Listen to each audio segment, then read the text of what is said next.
Hey guys, what is up? Welcome back to my YouTube channel. Hope you're all doing well. So we're back with episode 3 of Why You're Unable to Save. So in the last 2 weeks, which is the first two episodes of this series, I've been focusing a lot on the area of debt being a big reason why a lot of people are unable to save. So debt in terms of like credit card debt and also overdraft debt. So today I'm going to move away from the area of debt because I think I've spent enough time on that and focus more on sort of like the mindsets and the thinking behind why a lot of people are unable to save. So in essence, today's video is going to take a look at poor money mindsets and essentially like bad spending habits. So let's go ahead and get straight into this video.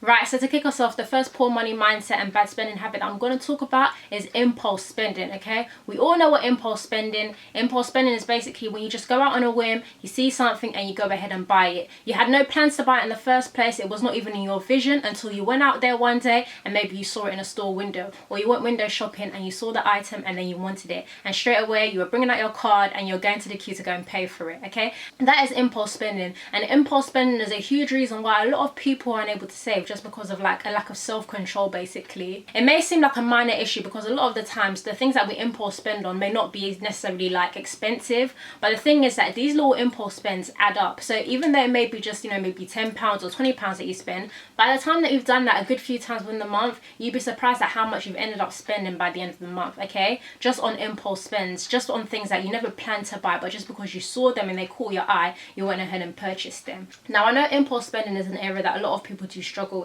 and so my one piece of guidance advice would be see how you feel over a couple of weeks, okay? So basically, leave the store, do not purchase the item that day, see how you feel over a couple of weeks, or at the bare minimum over a week. If over that week or 2 week period you feel like you actually do want the item and the thought of it keeps coming back to your mind, then maybe you can go back and revisit the item and end up purchasing it. But if over the course of that week or 2 week period you didn't actually miss the item or feel like you wanted it or even needed it, then that is money that you have saved yourself, okay? So in summary, to control and reduce your impulse spends, give yourself like a holding period, okay? When you see an item, hold it, wait for a period, see how you feel, and then maybe revisit the item. By doing that, you'd be surprised at how much money you can save. Poor money mindset number 2, living your best life, or YOLO, you only live once, okay? How many times have I heard that? And yes, that is true to an extent. You only have one life to live and therefore you should enjoy that life that you're living, but not to the detriment of your future, okay? Yes, you only live once, so therefore do enjoy the money that you earn. Spoil yourself from time to time, live a little, but do not take it overboard, okay? Do not go to the far extreme. Do not be someone that literally lives on impulse. It's not everything that you see or you want that you must buy or do. It's not everywhere that you must go out to eat. You don't have to go to all the nice fancy restaurants.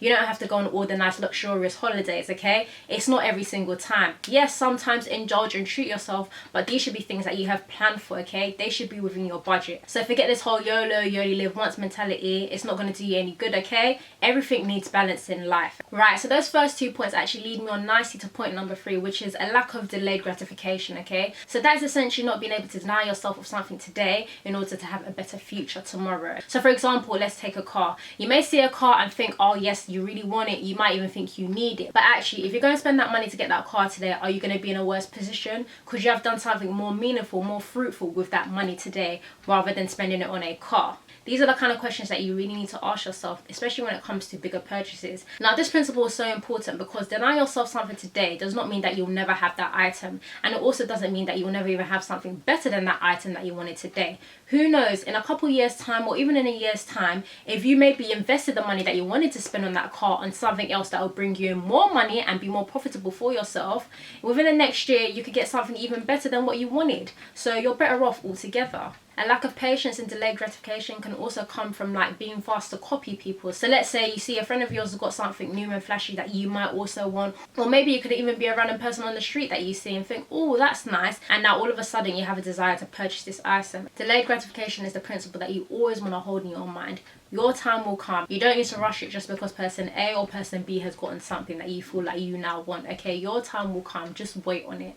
Poor money mindset number 4, not knowing the difference between a want and a need, or an investment even. So I'm going to go back to this example of a car. So some people may see a car as an investment, but actually no, it's not. It's a liability because it's not bringing you any more money, okay? From the point that you've bought a car and driven it away, it reduces in value. It's not bringing you any more money. In fact, you are losing money. So it's not an investment. The only way that maybe you could see a car as an investment is if you're using it to maybe bring in more money for yourself. So maybe you use it to do like a cab drive or a taxi sort of of business. In that sense, maybe you can kind of see it as an investment because you're using it to bring in more money for yourself. But generally, a car is not an investment. And this is where a lot of people will go wrong. They feel like they need a car and therefore they go out there and go and buy expensive cars that maybe they can't even afford, okay? First of all, a car is one of those things whereby, especially if you live in London, what's the likelihood that you really need a car, okay? Let's be honest. Most times you do not need a car if you live within London. But if you feel for any personal reason that you do need a car, then you need to weigh up the pros and cons, okay? Look at older versus newer cars. Which do you really need? Which can you afford? Which is going to help you to be able to save more? If you're going to be unable to save by spending all your money buying a new car, then what exactly is the point? A car with no aim of bringing in any additional income is a liability. And so why would you want to put yourself in that situation?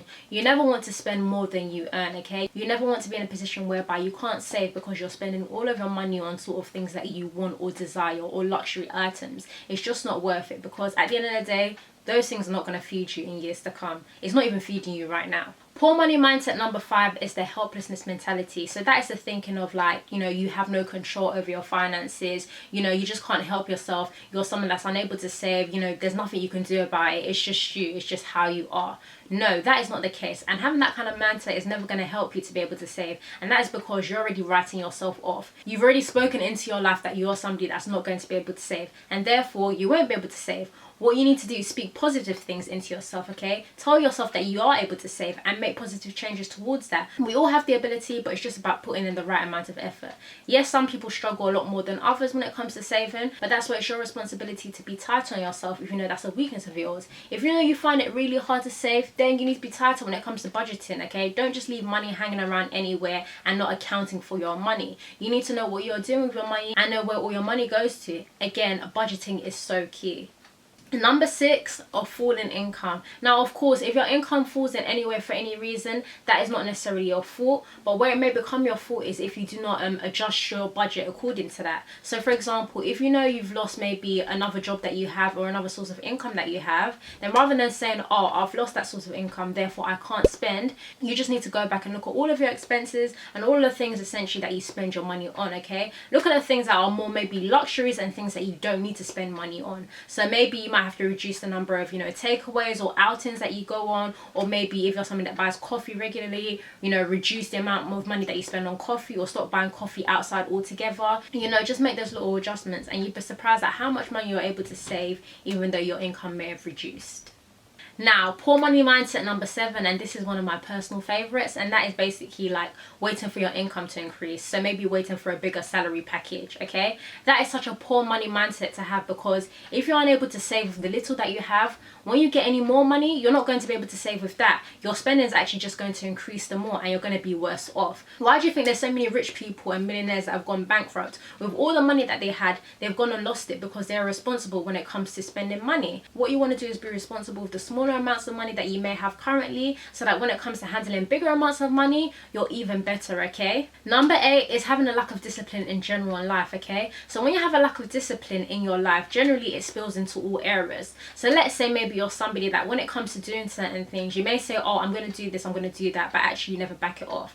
That can also spill over into the area when it comes to saving in your life. So you may say, okay, yeah, when I get paid, I'm going to save 20% of my salary. But if you actually never put any actions in place towards implementing saving 20% of your salary, then it's never going to happen. So this point is definitely a bit of an unconventional one and not really a point that you'd hear many people speak on in terms of like being able to save, but I definitely thought it's worth noting. Lack of discipline in one area of life can generally spill over into other areas of your life, and you do not want that, especially when it comes to your finances.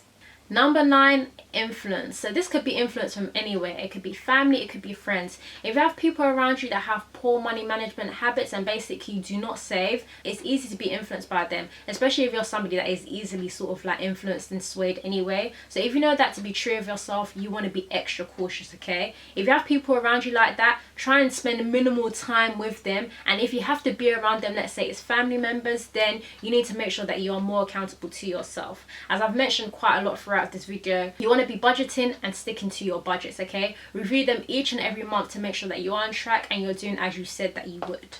Right, poor money mindset number 10, coming from a rich family or a rich background. Now, a lot of people that come from rich families take it for granted because they feel like they're always going to have. They don't really need to save for themselves or like fend for themselves because they're always going to have, right?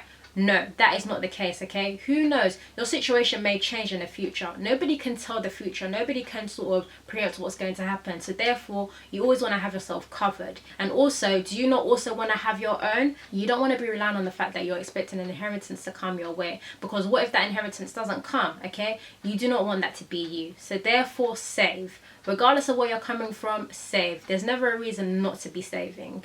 Now, last but not least, a lack of financial education and financial literacy. So yes, I can understand if you're sort of raised by a family whereby financial education and financial literacy was not a thing that was sort of instilled in you, or those kind of values were not something that was taught, you know, to you as you were being raised as a child.